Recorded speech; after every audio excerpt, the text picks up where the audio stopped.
So my question for you is, what makes an effective demo?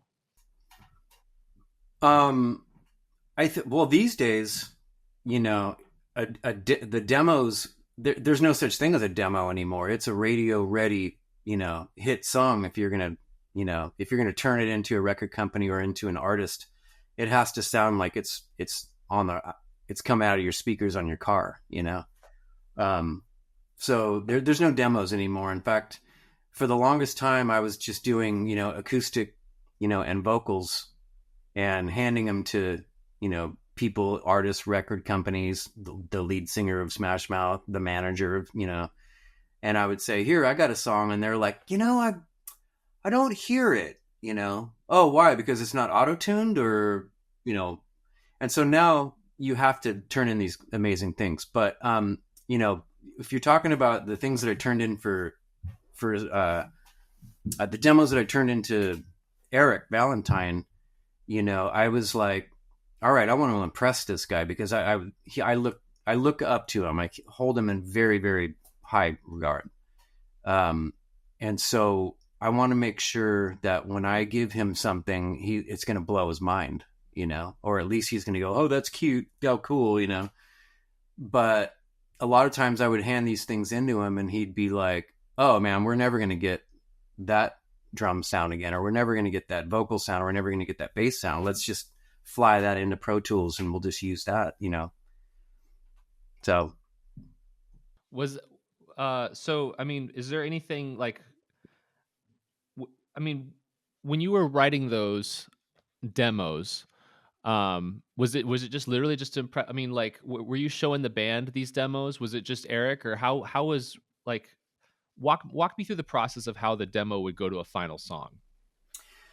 Um, so I mean, going back to the very first album, which was called Fashumeng, the first Smash Mouth album, that was done differently. I mean, that was sort of like the drummer and the singer and I would basically set up in a room, and they would have ideas, and I would have ideas, and we just bash them out, and I would record it on my 4-track, and then I'd send them home, and then I'd sort of like hone in on certain things and maybe replay some things and put some background vocals on it. And then we would go to practice and learn those songs. That was how we did it back then. So a lot of those demos are lost. They were on cassettes. Who knows what happened to those? Lost in a flood. Who knows? I wish I had them. On the Astro Lounge demos, I was alone. Everyone had sort of like dispersed after the first tour. And during the first tour, actually, I bought myself a little 8-track digital recorder, and I was writing and recording a lot of those things on the road. And in fact, some of the sounds from the bus, like the bus had really bad ground issues, and it would create these really bizarre sounds that I would use and manipulate with echoes and things like that we ended up using as atmospheric backgrounds on Astro Lounge. And, the sound of the bus phone ringing, I get a call from the driver in the back lounge, kind of sounds like that. You'll hear that in the song Waste on Astro Lounge. That's him calling me to turn it down. I'm being too loud back there. Everyone's trying to sleep. I'm sorry I'm going off. I don't even remember what the question was now. Oh, as far as demos, like as gosh, you made me forget now. But I was so interested in the bus driver noises. But I guess what I was trying to get is like what made your demos, what was your demo process like back in those days, in the Astro Lounge days, I guess, Okay. more specifically? Okay. I'll tell you. I'm just going to use Allstar as Sure, absolutely.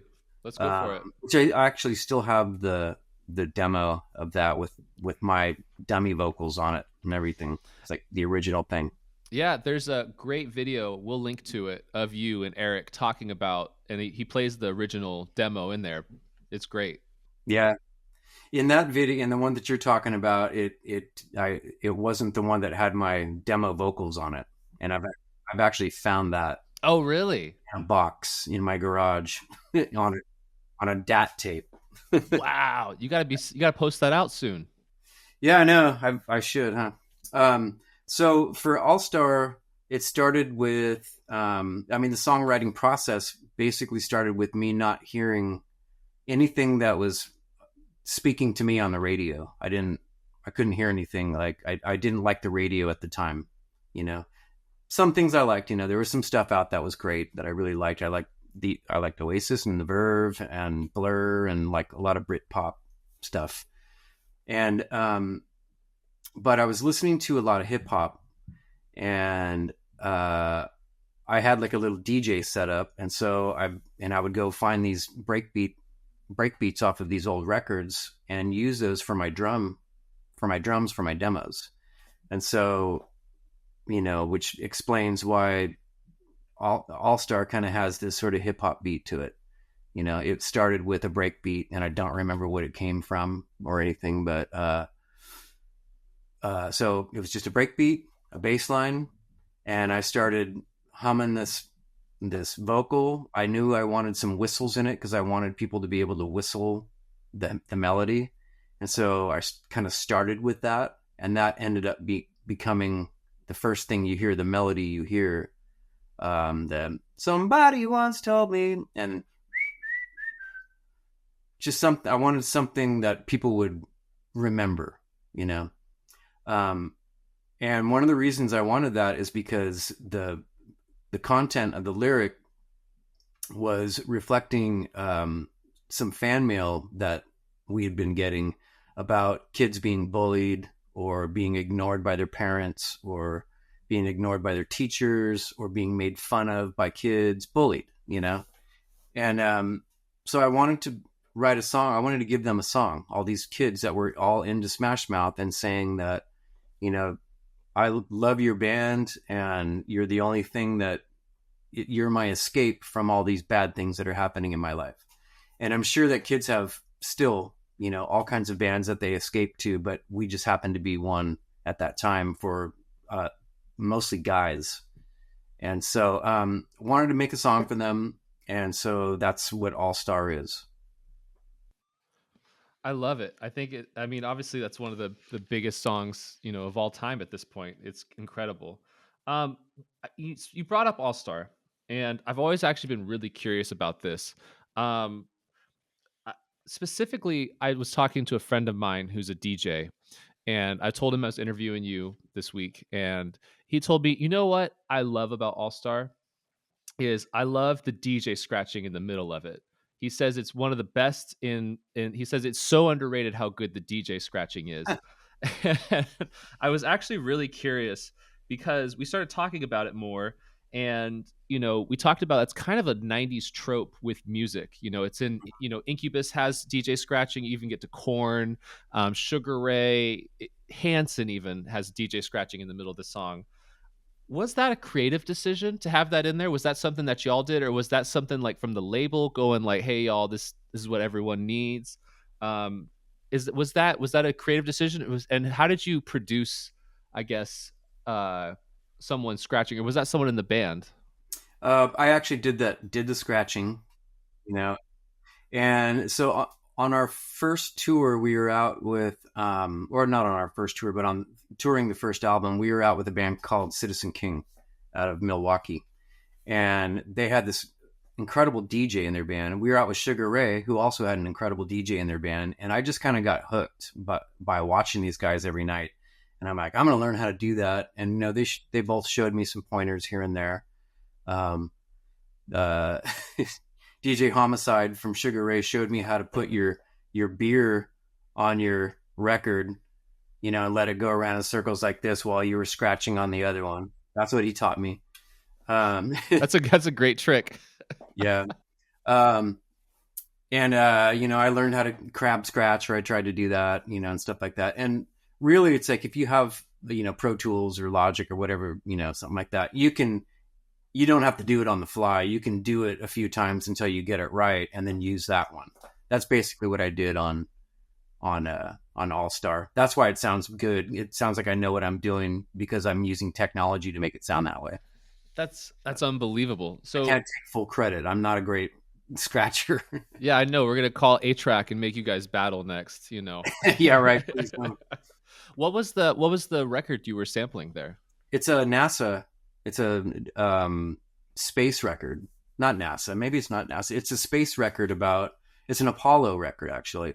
So when we went to the moon in the '60s, they made these albums so you could listen to the moon landings and things like that, and the launches, and that's like, we're a go is what he's saying. It's like 10, 9, 8. He's doing the countdown, and then he's like, we're go. Engines running, blah blah blah. And so I'm scratching that. Oh, that's so cool. At what point did the DJ scratching enter the song? Um, well, it started like I said with the breakbeat. It's an actual record that I'm looping. Oh, And okay. it's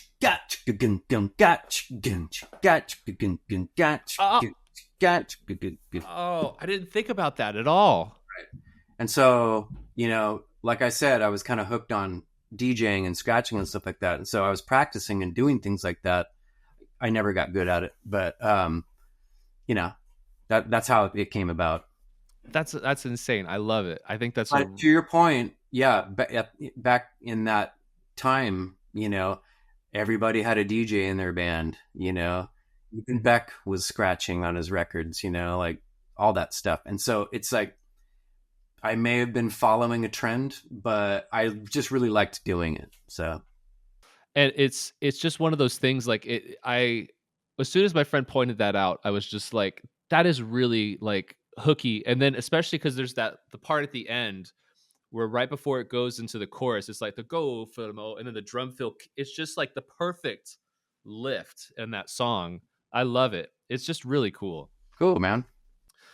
So, since we're talking about Allstar, one of the things I've always been really curious about is if you go to Wikipedia and you look at y'all, um, especially the Allstar Wikipedia, it talks about how you guys turned in Astro Lounge, and um, your label, which I believe is Interscope, said no, like it needs more singles, like it needs to have a single. Um, what was that meeting like? Is it like the movies? And because apparently right after that you wrote All Star and When the Morning Comes. At least that's what Wikipedia says. But what was that meeting like? Was that the? I mean, was it like the movies? Is it like the NWA movie or Bohemian Rhapsody where they say like, "Oh, we need a hit. We don't hear a hit." Was it like that or? Yeah, we spent a long time on Astro Lounge. Like I said, I started it while we were still on tour. I was getting pressure from the record label, I was getting pressure from the band and our management. It's like, hey, we don't want to we don't want to have a sophomore slump, so we need a biggie here. So, I went to work and writing and demoing everything and working with Eric Valentine. I think we worked on the record for half a year, and we were really happy with it. We're like, this is the album I've always wanted to make, and I turned it in to Interscope. And now, if I remember right, now they flew me down there a couple times for different reasons, but Was it just you or was it the whole band? on this in this occasion it was just me. So we lived in Northern California. Of course, the record industry is in Los Angeles in Southern California, and so I was flown there, and I was picked up by a car, and they drove me to Tom Wally's house, who was one of the people who signed us. He was our A&R person, along with Jimmy Iovine. And went to his house, and he sat me down on this couch, and he's like, it's a good record, and I hear third single, fourth single, maybe even a fifth single, but I don't hear the first or second. And I'm like, you're kidding me, In my mind, I'm like, all these songs are hits, No. And so they sent me back. And at one point, I was with Jimmy Iovine in his office. I think Steve and I were both there. And Jimmy Iovine sitting on his couch with his hat like this, and he's turning the music up really loud. And I know I'm not supposed to swear, so I won't, but he's like, where's the effing chorus? I don't hear your effing chorus. And where's the chorus? And so he was a lot more tough love. Whereas Tom Wally invited me to his home, and it's like, it's a great album, but he was like the buffer. So I went back to Northern California, and I was mad. I was like, these people don't know what they're talking about, and they're like, you know, we're not going to release this album until we think it's finished. Like, you can think it's finished all day long, and you have 100% control over that, like your contract says, but we're not going to release it, which it also says in the small print, unless we think it's ready. And so I'm like, well, I can't let my guys down. I can't let my family down. I can't let anyone down. I got to do this, you know? So within a few days, I wrote Then the Morning Comes very quickly. Then the Morning Comes, I wrote like quickly. I mean, like 20 minutes.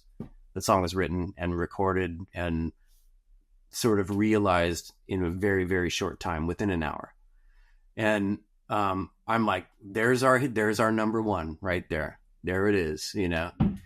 And but I wanted to make sure, and so, you know, I looked at the charts, I looked at everything else that was happening, you know, I sort of like looked at what was going on.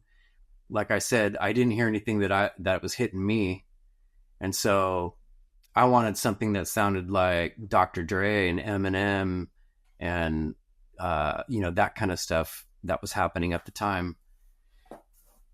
So I tried my best to make sort of a hip hop song.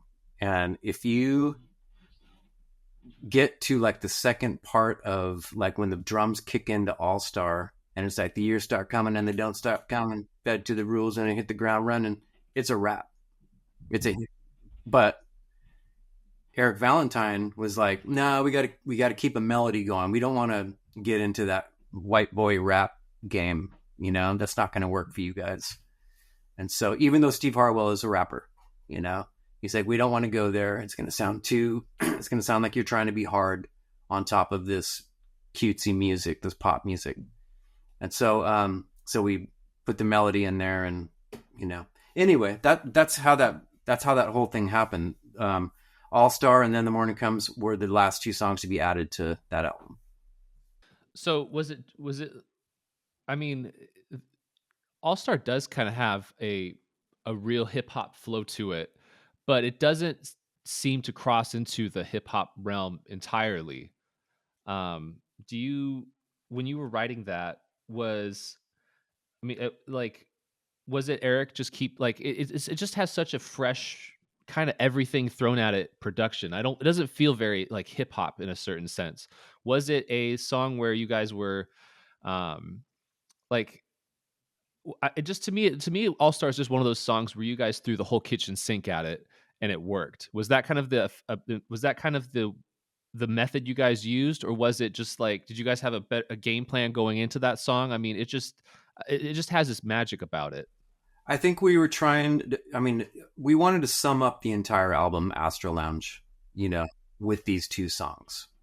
You know, we had a lot of elements. Eric and I would sit around listening to Lawrence Welk records and 60s and 50s records, you know, production and just orchestration and arrangement and the sound of the reverb in the room. You know, we were like, we really wanted to capture a lot of that, the way they used to record it, like Capitol Records um, and even like old Bachelor Pad music like Esquivel and Martin Denny and things like that. We wanted to capture that essence, but give it a pop feel, you know.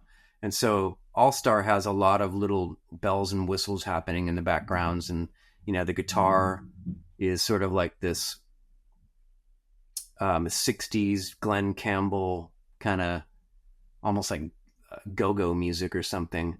And then the actual chorus, the chords to the chorus hint at James Bond. And so, you know, it seemed like that song And Then the Morning Comes with the fuzz guitar that's tremoloed, you know, was sort of evoking this 60s vibe that we got with Walking on the Sun. So, I don't know, man. That one, it makes me think I can't write anything that good. It's such a great song. It's a classic. but well, that for some reason, you know, it's not just the song; it's all the things that surrounded that song. You know, it's the time it came out, it's the movie, it's the record company, it's the lead singer, Steve Harwell, rest in peace. It's, you know, it's Eric Valentine's production. It's every single thing that song. Without one of those, you know, numbers to that combination, it wouldn't have been unlocked. You know. how do you feel about the I, it's I don't know how to say this better, but like memeability of the song. Do you participate in any of that? Because it is one of the most like memed songs. There's so many different parts of it that are, like there's one where like he says somebody and I mean there's so many memes. I mean there's one I saw the other day, looking researching for this, where it was like they took the sound of silence and mixed it up with the lyrics from Allstar. Yeah, I have heard that. How do you feel about having like a song that's that memeable, I guess? I love it. I think it's funny. I mean, for a while there, you probably remember if you couldn't go a day without somebody sending you, or like, you know, exposing something, that had to do with that song, whether it's like those memes where, someone's getting hurt, you know, things like that. I didn't really like that much, but everything else I think is funny. And there have been like a few studies about how you can put any song into that song. You can, the structure of the song lends itself to any other song, imagined by John Lennon and, like you said, Sounds of Silence, and things like that. It's kind of incredible. I had no idea. I definitely didn't think about that when I wrote it. So it's an accident, but a happy one.